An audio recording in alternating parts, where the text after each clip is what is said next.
Recently, Chinese authorities appear to have quietly launched an investigation into war mobilization, and the findings from interviews are drawing significant attention. If our country were in danger right now and your grandson wanted to go to the front line, would you, as a grandfather, agree?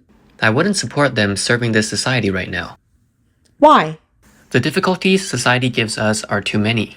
Education, housing, healthcare, all aspects of life.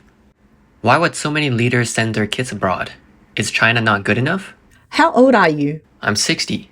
If our country went to war now, would you want your child to go to the front line? What would my son go for? Whoever has the money should go. Government employees, state leaders, and officials, they should go. They're earning so much. Young people are struggling to find jobs, especially college graduates. Many are unemployed as soon as they graduate. Are you aware of this? Yes, there's nothing they can do. For the common people's children, even if they go to college, it's for nothing. How can they compete with the elite, who would just write the orders down on a piece of paper and everything is solved for them? For the children of the common folk, they could work to death, but it's still for nothing. Regarding children's education, some parents are willing to buy apartments in key school districts for their children. Does that help?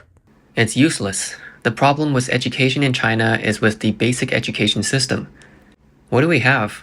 Apart from making things up as they go along, there's nothing. Do you remember the news a couple of years ago about the poisonous textbooks? They were said to distort our country's image. What do you mean by poisonous textbooks? Is promoting patriotism not a form of education? What is patriotism? It's simple. Whether it is a person or a country, if you love me, I'll love you. If you don't love me, I can't love you. It's that simple. One widely circulated interview features a reporter asking a migrant worker if he would be willing to fight at the front line in the event of a war. Instead of directly answering the question, the worker asked 11 questions in return. 1. Are there any household registration restrictions for going to the front line? 2. Can people with rural household registrations go to the front line? 3. Are people with urban household registrations given priority to go to the front line? 4. Is a temporary residence permit required to go to the front line? 5. Do I need a work permit? 6. If I have nothing and I'm not a party member, not an official, just an ordinary farmer, will I be called to the front line? 7. If I lose my life, will the compensation and funeral expenses be the same as for others? 8. When I go to the front line, can I stand behind the urban management or demolition teams? 9. If I lose my life, can my children who don't have a school district house attend school in the city? 10. Can my children be admitted to universities on the same score line as children from Beijing? 11. If all of the above is possible, I will definitely be the first to go to the front line. Regarding the question, in the event of a war, would you go to the front line? One user responded, houses are temporary. The land belongs to the state, and factories belong to the owners. You need a ticket to enter a temple. You pay to see the sights. Even your grave requires renewal fees. Please give me a reason why I should risk my life to defend someone else's property. In recent years, Chinese people have become more aware, and more importantly, more willing to speak out. A reporter asked a woman, why don't you buy cars from our own brands? Her answer was quite refreshing. There are 4 areas in your statement. First, what do you mean by our own?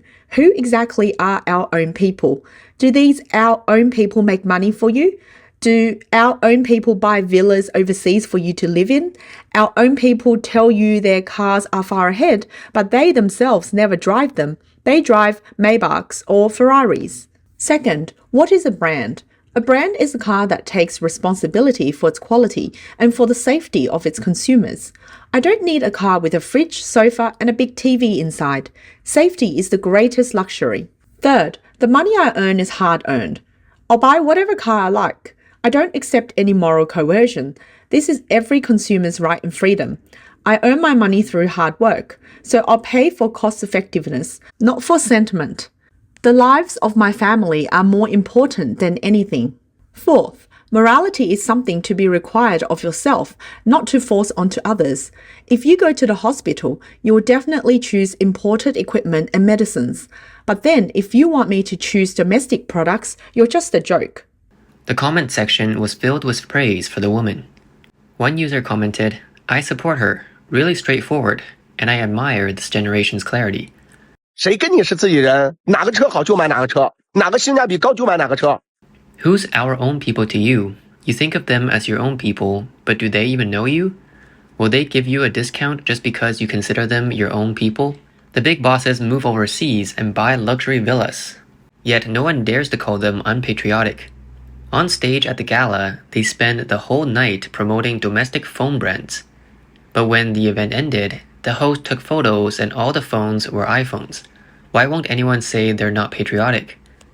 We common people can support whoever we want, but it's always about supporting our own pockets. If you have this mindset, you'd better start thinking about how to pay off next month's mortgage or car loan. Another user commented, "The CCP is done. Pretending to be our own people has been its trick for years. But now it no longer works, and it will soon collapse." Chinese media reported that the Chinese lawyer Gao Zhikai boldly responded to overseas media questions, stating, "We don't care about losing the US market. China has existed for 5,000 years, and for most of that time, the US has not been around."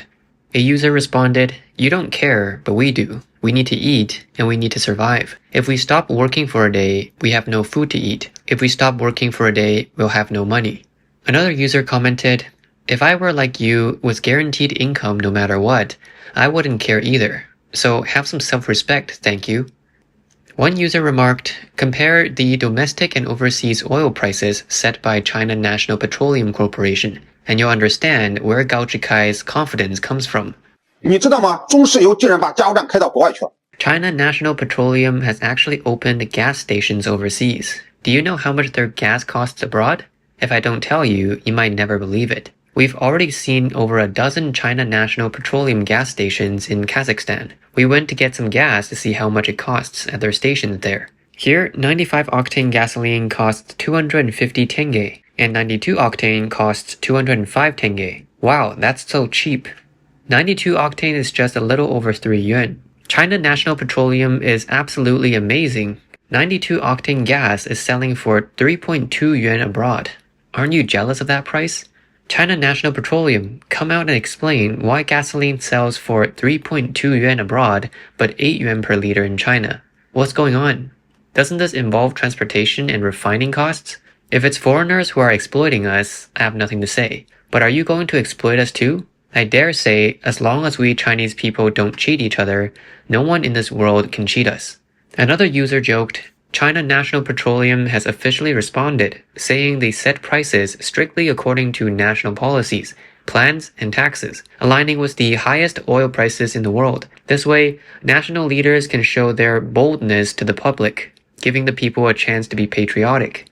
Some users commented that without comparison, there's no harm. But with more Chinese people relocating overseas, the gap is becoming more evident. 兄弟们，难以置信啊！ Guys, this is unbelievable. I traveled from Adelaide, Australia, crossed the state line, and arrived in Melbourne. The whole trip was 800 kilometers, and they didn't charge a single cent for tolls. I didn't even see a toll booth. It's amazing. I can hardly believe it. And gas isn't expensive either. It cost me 56.2 Australian dollars, which is just under 300 yuan. I filled almost a full tank. Prices are so low, and the cost of travel is so cheap. I just can't handle it. One user commented and said, "What's even more unbearable is how China's expressways and companies like China National Petroleum exploit the common people, yet they keep claiming to be losing money. In China, if you still have a functioning brain, you'll find it hard to tolerate this." Have you all seen the news? They are charging admission fees to our country's beautiful landscapes, and somehow they are still losing money. Look, the Great Wall wasn't built by them, right? Mount Tai wasn't piled up by them. Hukou Waterfall wasn't built by them. The strange peaks of Zhangjiajie weren't made by them either, right?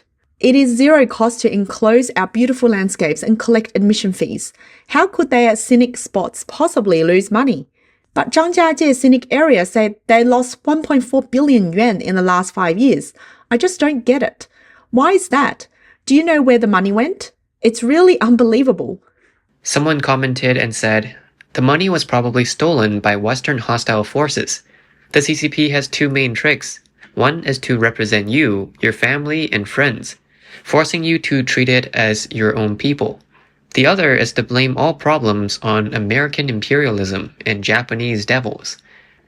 A user pointed out, the US-China trade war gave the CCP another chance to shift blame, but people are no longer as easily fooled.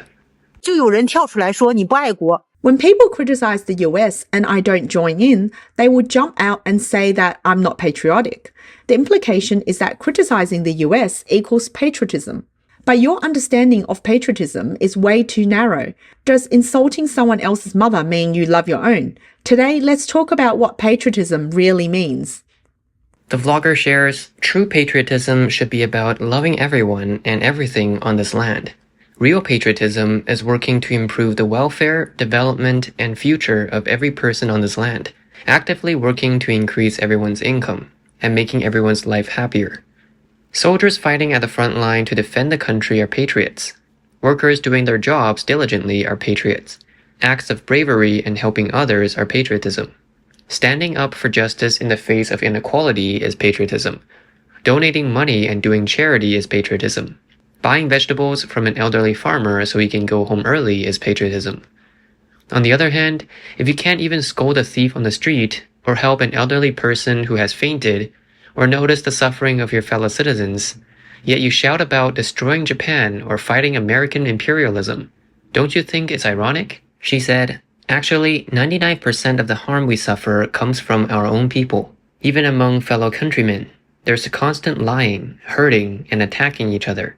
Even if the whole world were united, if the inside is this divided and scattered, what kind of strength does this country have? What's worse, we also have some traitors inside who have directly sold out the interests of the country and its people.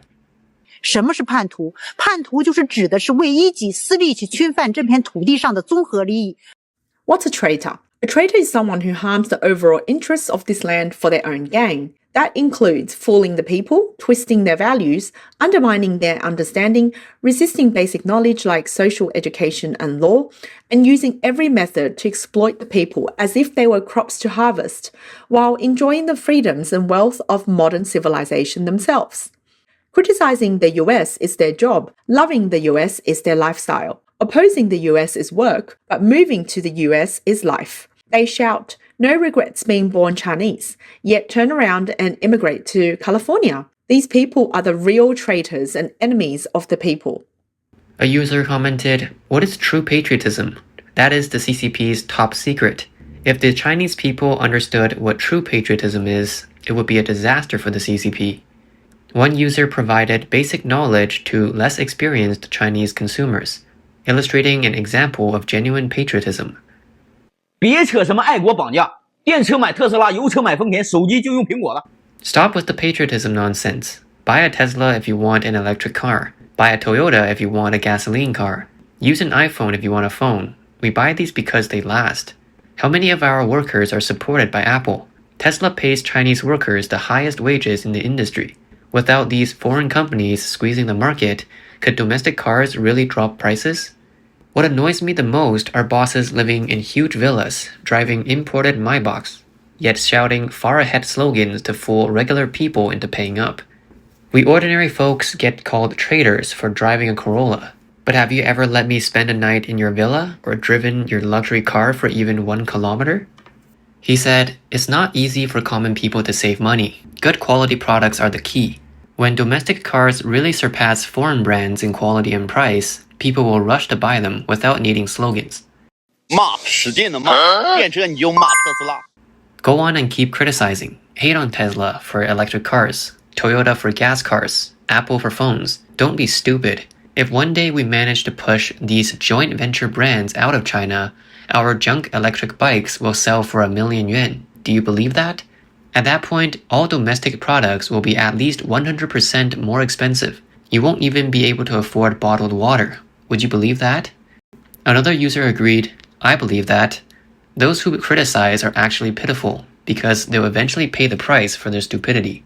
Another user made similar suggestions for phones and cars. 我们普通人能买到的最好的东西是什么呢？ What's the best stuff we regular consumers can buy? For phones, choose Apple first. No need to consider others. Apple's definitely the most advanced technology. For cars, pick Toyota for gas cars. Toyota is the toughest and most durable, no doubt. My friend's taxi, a Toyota Corolla, has run 750,000 kilometers and still works perfectly. It usually gets serviced every 100,000 kilometers. For electric cars, stick with Tesla. Don't trust any other brands. Tesla is definitely the safest. If Tesla is too expensive, buy a used one. If a used Tesla is still too pricey, then just drive a gas car. Electric cars aren't for you.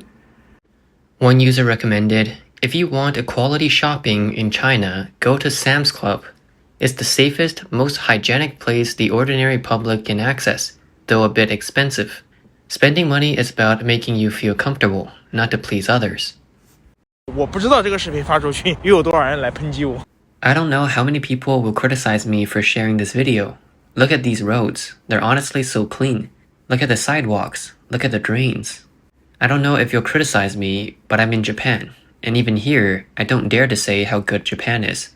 If I say good things about Japan, a lot of people will jump out and attack me.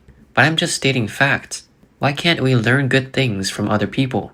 Sometimes I really don't get what's wrong with the internet these days. One user added, Japan's biggest advantage is cleanliness. Not all Chinese people are anti-intellectual. One piece of bad food can ruin the whole pot. After years of CCP efforts, China is not just one bad apple, and their destructive power far exceeds that of the rational people. Recently, on China's social media platform Xiaohongshu, a Chinese man posted about successfully obtaining Japanese citizenship. He shared his new Japanese passport.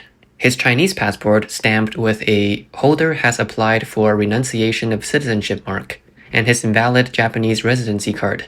He jokingly wrote, I've infiltrated the enemy's camp. This post quickly spread across online communities in mainland China, Taiwan, and Japan, and was shared on the X platform in the US, sparking strong reactions. On overseas social media platforms, users left comments or posted discussions. Should we reflect on whether the citizenship approval process is thorough? Should the screening process be stricter?